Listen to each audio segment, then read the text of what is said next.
एक गलती ऐसी पार्ट 4। हरीश अपना गुस्सा जब्त करता कमरे में आया। सामने ही पलवशा सोफे पर बैठी थी। वो सहता असरत लिए अपने कपड़े उठाकर वॉशरूम में बंद हो गया। पलवशा पीछे बंद दरवाजे को तकती रही। इसमें कुछ बोलने की सकत ही नहीं रही थी। इस कदर सहती थी हरीश के चेहरे पर, जिसे देखकर वो अंदर तक लरस गई थी कि अब क्या होगा। वो अपनी सोच में गुम थी जब दरवाज़ा खुलने की आवाज़ आई और साथ ही हरीश भी बाहर आ गया। तौलिए से अपने गीले बाल रगड़ता हुआ शीशे के सामने खड़ा होकर अपने बाल सेट कर रहा था। जब हिम्मत करके पलवशा ने कुछ कहने के लिए अपना मुंह खोला ही था कि हरीश ब्रश रख कर इसकी तरफ पलटा और कहा, जाओ अपना सामान पैक करो, मैं तुम्हारे घर छोड़ कर आऊँ। पलवशा हैरत से हरीश को देख रही थी और हरीश इस वक्त इससे बेनियाज बना खड़ा इधर उधर देख रहा था। हरीश, मुझे नहीं जाना इस तरह वहाँ। तो का क्या मतलब है हरीश? जब तुम्हें मेरी कोई परवाह ही नहीं है, ना ही मेरी इज्जत का ख्याल है, तो तुम जाओ यहाँ से, मैं मैनेज कर लूँगा सब कुछ। आप मुझे निकाल रहे हैं घर से? हरीश गुस्से से बोला, तुम जो समझो। हरीश, आप समझने की कोशिश करें प्लीज़, मैं आपके आगे हाथ जोड़ती हूँ। क्या समझने की कोशिश करूँ? हाँ बोलो। हरीश दहाड़ा था। पलवशा हरीश को इस कदर गुस्से में देखकर दंग रह गई थी। इस कदर गुस्सा तो आज तक इसने नहीं देखा था और ना ही किसी ने आज तक इस पर यूँ गुस्सा किया था। वो अपने शोहर को इस जुनूनियत में देखकर सहम गई थी और इसने कहा तो सिर्फ इतना कि ठीक है, आप चाहते हैं ना मैं आपकी बहन और पापा से माफ़ी मांग, तो ठीक हो, माफ़ी मांग लेती हूँ। ये अल्फाज इसने कैसे कहे थे ये तो वो खुद ही जानती थी। यहाँ इस तरफ उसे इस वक्त अपनी ही आवाज़ कहीं दूर खाई से आती महसूस हो रही थी। बाबा आई नहीं अभी तक। वो माफ़ी मांगने के घबराने अपने बाबा से बहुत आराम से कहा, वैसे अच्छा ही है अगर यहाँ से दफ़ा हो जाए तो हमारी ज़िंदगी तो सुकून से गुजरे। बुशरा ने भी बाद में ही अपना हिस्सा डाला। रहमान साहब, ये छोटे कद की लड़कियाँ बहुत तेज़ होती हैं, अच्छे से जानता हूँ मैं, लेकिन मैंने भी ज़माना देखा है और अपनी बात किस तरह दूसरों पर डालना है मुझे अच्छे से आता है। बस गलती हो गई जो इसको बहू बना लिया हूँ।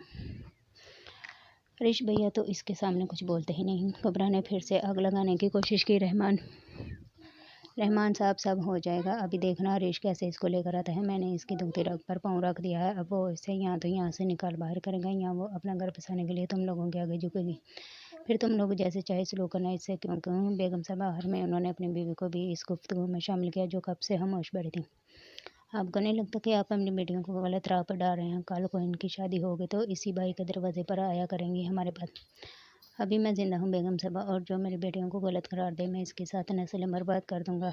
और मेरी बेटियां लवारिस नहीं हैं जो इसके दरवाजे पर आएंगी, वो अपने बाप के घर आएंगी। किसी ने कोई बात की तो छोड़ूंगा नहीं मैं उसे। अब आप अपनी उम्र देखें, इस उम्र में हमारा क्या भरोसा कि कब इस जहाँ से चल बसें। अम्मी, आपको बड़ी हमदर्दी हो रही, इस परवरिश से इसने कोई जादू तो नहीं कर दिया? पर कुबरा बोली, जादू की बात नहीं, हकीकत बता रही हूँ, और मुझे इससे नहीं तुम दोनों से हमदर्दी है, इसलिए समझा रही हूँ, बख्श दो इसे।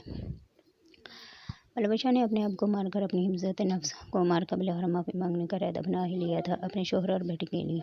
इसने अपने बाल सीधे किए और सुरह आंखों में आंसू के डोरे लिए कमरे से बाहर कदम रखा। एक नज़र हरीश की तरफ देखा, लेकिन वो मुँह मोड़कर खड़ा हो गया। पलवशा, मैं बहुत बेबस हूँ, मुझसे और बेइज्जती बर्दाश्त नहीं होती, ना तुम्हारी ना ही अपनी। वो दूसरी तरफ मुँह करके ये सब दिल में ही सोच सका। पलवशा ने अपनी आंखों से आंसू साफ किए और बाबा के कमरे की तरफ चल दी। दरवाजे पर दस्तक दी और पूछा कि बाबा मैं अंदर आ जाऊँ? बाकी सब भी अभी तक इनके ही कमरे में मौजूद थे। रहमान साहब ने फाड़ खाने वाले अंदाज में कहा, क्यों, क्या बात है?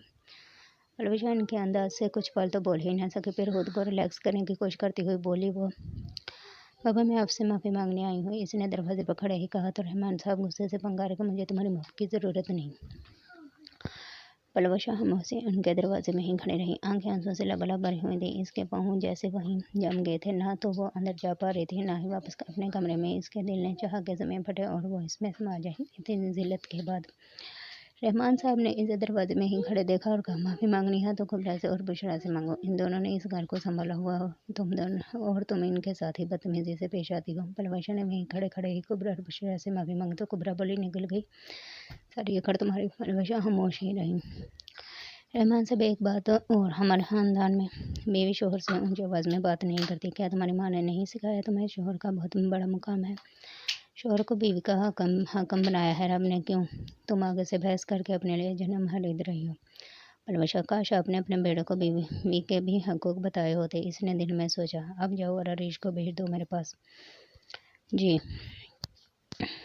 पलवशा इतना ही बोलकर उठी और अपने कमरे में आ गई। हरीश को इसने कह दिया कि बाबा बुला रहे हैं तो वो उसी वक्त चला गया। पलवशा ने एक नज़र अपनी सोही पटी को देखा और फिर खुद भी वो ईशा की नमाज अदा करने के लिए वज़ू करने चली गई। वज़ू करके इसने नमाज अदा की और अपने रब के आगे हाथ फैलाकर दुआ करते वक्त आंखों से ज़ारों की तरह आंसू निकलने शुरू हो गए। काफ़ी देर वो यूं ही खामोशी से अपने हाथ उठाकर रोती रही अपने रब के सामने। तो सब जानता है कि इसके बंदे के दिल में क्या है, फिर चाहे वो कुछ बोले या ना बोले। इसने ज़रूरत पाक पड़ा और अपने आप को अपने रब के हवाले कर दिया और उठ गई। नमाज पढ़ने के बाद इसको सुकून मिल गया था। जो इसके अंदर हलचल मची हुई थी वहाँ अब सुकून था। इसने अपने आप को अल्लाह ताला के अब सुपुर्द कर दिया था। तो फिर वो अल्लाह जो 17 माह से ज़्यादा प्यार करता है अपने बंदे से, कैसे इसे तनहा छोड़ देता। इसने थाम लिया था, उसे सुकून बख्श दिया था। बाबा आपने बुलाया? हाँ जी बाबा। अरीश, मैंने तुम्हें बोला था कि उसे उसके घर छोड़ाओ, तो तुम क्यों नहीं छोड़ कर आए? बाबा, इसने माफ़ी मांग तो ली है, कोई एहसान नहीं किया इसने माफ़ी मांग कर। और तुम वैसे तो बड़े मेरे फरमाबरदार बनते हैं, तो क्यों और अब तक इस घर में है? तो क्यों वो अब तक इस घर में है? बाबा, बात माफ़ी की हुई थी, इसने माफ़ी मांग ली और अब बात ख़त्म करें। क्यों तमाशा लगा रहे हैं इसका? रहमान साहब ने गुस्से से चीख कर, अगर हम तमाशा लगा रहे हैं इसका या वो आए दिन हमारा तमाशा लगाती है? बाबा, वो तो है ही बुरी, तो आप सब अच्छे बन जाए। अच्छा, तो तुम्हारे कहने का मतलब है कि हम सब बुरे हैं, इस पर जुल्म करते हैं और वो नेक परवीन है? बाबा, मेरा ऐसा कोई मतलब नहीं था। दफ़ा हो जाओ यहाँ से और अपनी शक्ल न दिखाना मुझे अब। हरीश ने एक नज़र अपने बाबा को देखा, नज़रें झुका कर चला गया। मिल गया सुकून अब तुम्हें? हरीश कमरे में दाखिल होते ही शुरू हो गया। पलवशा ने नासमझी से इसकी तरफ देखा। हरीश, अगर पहले ही जाकर माफ़ी मांग लेती तो इतनी बेइज्जती नहीं होती, ना तुम्हारी ना मेरी। अपने का तो एहसास नहीं है, मुझे भी जलील करवाती रहती हो। पलवशा बस इसका मुँह तकती रही और सहने लगी कि अब इसने क्या सोचने लगी कि अब इसने क्या कर दिया। स्टोरी अच्छी लगी हो तो चैनल